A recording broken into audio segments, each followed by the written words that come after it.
उनका जन्म वर्तमान राजस्थान के कुंभलगढ़ में महाराणा उदय सिंह एवं माता रानी जयवंत कंवर के घर हुआ था। लेखक जेम्स टॉड के अनुसार महाराणा प्रताप का जन्म मेवाड़ के कुंभलगढ़ में हुआ था। इतिहासकार विजय नाहर के अनुसार राजपूत समाज की परंपरा व महाराणा प्रताप की जन्म कुंडली व कालगणना के अनुसार महाराणा प्रताप का जन्म पाली के राजमहलों में हुआ। 1576 के हल्दी घाटी युद्ध में 500 भील लोगों को साथ लेकर राणा प्रताप ने आमेर सरदार राजा मानसिंह के 80,000 की सेना का सामना किया। हल्दी घाटी युद्ध में भील सरदार राणा पूंजा जी का योगदान सराहनीय रहा। शत्रु सेना से घिर चुके महाराणा प्रताप को झाला मानसिंह ने अपने प्राण देकर बचाया और महाराणा को युद्ध भूमि छोड़ने के लिए बोला। शक्ति सिंह ने अपना अश्व देकर महाराणा को बचाया। प्रिय अश्व चेतक की भी मृत्यु हुई। यह युद्ध तो केवल एक दिन चला परंतु इसमें 17,000 लोग मारे गए। मेवाड़ को जीतने के लिए अकबर ने सभी प्रयास किए। महाराणा की हालत दिन प्रतिदिन चिंताजनक होती चली गई। 25,000 सैनिकों के 12 साल तक गुजारे लायक अनुदान देकर भामाशाह भी अमर हुआ। जन्म स्थान। महाराणा प्रताप के जन्मस्थान के प्रश्न पर दो धारणाएं हैं। पहली, महाराणा प्रताप का जन्म कुंभलगढ़ दुर्ग में हुआ था क्योंकि महाराणा उदय सिंह एवं जयवंताबाई का विवाह कुंभलगढ़ महल में हुआ। दूसरी धारणा यह है कि उनका जन्म पाली के राजमहलों में हुआ। महाराणा प्रताप की माता का नाम जयवंताबाई था, जो पाली के सोनगरा अखेराज की बेटी थी। महाराणा प्रताप का बचपन भील समुदाय के साथ बिता। भीलों के साथ ही वे युद्ध कला सीखते थे। भील अपने पुत्र को कीका कहकर पुकारते हैं, इसलिए भील महाराणा को कीका नाम से पुकारते थे। लेखक विजय नाहर की पुस्तक हिंदुवा सूर्य महाराणा प्रताप के अनुसार जब प्रताप का जन्म हुआ था उस समय उदय सिंह युद्ध और असुरक्षा से घिरे हुए थे। कुंभलगढ़ किसी तरह से सुरक्षित नहीं था। जोधपुर का राजा मालदेव उन दिनों उत्तर भारत में सबसे शक्ति संपन्न था एवं जयवंताबाई के पिता एवं पाली के शासक सोनगरा अखेराज मालदेव का एक विश्वसनीय सामंत एवं सेनानायक था। इस कारण पाली और मारवाड़ हर तरह से सुरक्षित था। अतः जयवंताबाई को पाली भेजा गया। सम ज्येष्ठ शुक्ला तृतीया सन 1597 को प्रताप का जन्म पाली मारवाड़ में हुआ। प्रताप के जन्म का शुभ समाचार मिलते ही उदय सिंह की सेना ने प्रयाण प्रारंभ कर दिया और मावली युद्ध में बनवीर के विरुद्ध विजयश्री प्राप्त कर चित्तौड़ के सिंहासन पर अपना अधिकार कर लिया। भारतीय प्रशासनिक सेवा से सेवानिवृत्त अधिकारी देवेंद्र सिंह शक्तावत की पुस्तक महाराणा प्रताप के प्रमुख सहयोगी के अनुसार महाराणा प्रताप का जन्म स्थान महाराव के गढ़ के अवशेष जूनी कचहरी पाली में विद्यमान है। यहाँ सोनागरों की कुलदेवी नागनाची का मंदिर आज भी सुरक्षित है। पुस्तक के अनुसार पुरानी परंपराओं के अनुसार लड़की का पहला पुत्र अपने पीहर में होता है।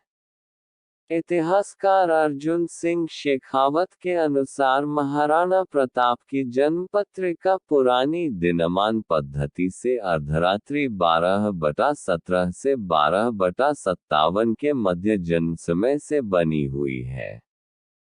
5/51 पलमा पर बनी सूर्योदय 0/0 पर स्पष्ट सूर्य का मालूम होना जरूरी है, इससे जन्मकाली इष्ट आ जाती है। यह कुंडली चित्तौड़ या मेवाड़ के किसी स्थान में हुई होती तो प्रातः स्पष्ट सूर्य का राशि अंश कला विकला अलग होती। पंडित द्वारा स्थान कालगणना पुरानी पद्धति से बनी प्रातः सूर्योदय राशि कला विकला पाली के समान है। डॉक्टर हुकम सिंह भाटी की पुस्तक सोनगरा साचोरा चौहानों का इतिहास 1987 एवं इतिहासकार मोहता नैन्सी की पुस्तक ख्यात मारवाड़ रा परगनारी विगत में भी स्पष्ट है। पाली के सुविख्यात ठाकुर अखेराज सोनगरा की कन्या जयवंताबाई ने हुई साम 1597 ज्येष्ठ सुदी 3 रविवार को सूर्योदय से 47 घड़ी 13 पल गए एक ऐसे देदीप्यमान बालक को जन्म दिया। धन्य है पाली की यह धरा जिसने प्रताप जैसे रत्न को जन्म दिया। हल्दी घाटी का युद्ध। मुख्य लेख। हल्दी घाटी का युद्ध। यह युद्ध 18 जून 1576 ईस्वी में मेवाड़ तथा मुगलों के मध्य हुआ था। इस युद्ध में मेवाड़ की सेना का नेतृत्व महाराणा प्रताप ने किया था।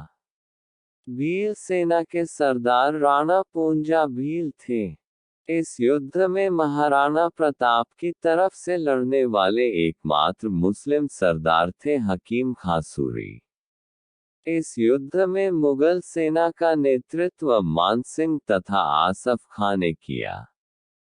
इस युद्ध का आंखों देखा वर्णन अब्दुल कादिर बदायूनी ने किया।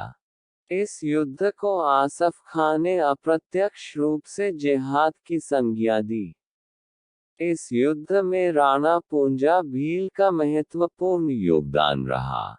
इस युद्ध में बींदा के झालामान ने अपने प्राणों का बलिदान करके महाराणा प्रताप के जीवन की रक्षा की। वहीं ग्वालियर नरेश राजा रामशाह तोमर भी अपने 3 पुत्रों कुंवर शालिवाहन, कुंवर भवानी सिंह, कुंवर प्रताप सिंह और पौत्र बलभद्र सिंह एवं सैकड़ों वीर तोमर राजपूत योद्धाओं समेत चिरनिद्रा में सो गया। इतिहासकार मानते हैं कि इस युद्ध में कोई विजय नहीं हुआ, पर देखा जाए तो इस युद्ध में महाराणा प्रताप सिंह विजय हुए। अकबर की विशाल सेना के सामने मुट्ठी भर राजपूत कितनी देर तक टिक पाते, पर ऐसा कुछ नहीं हुआ। ये युद्ध पूरे एक दिन चला और राजपूतों ने मुगलों के छक्के छुड़ा दिया थे और सबसे बड़ी बात यह है कि युद्ध आमने सामने लड़ा गया था।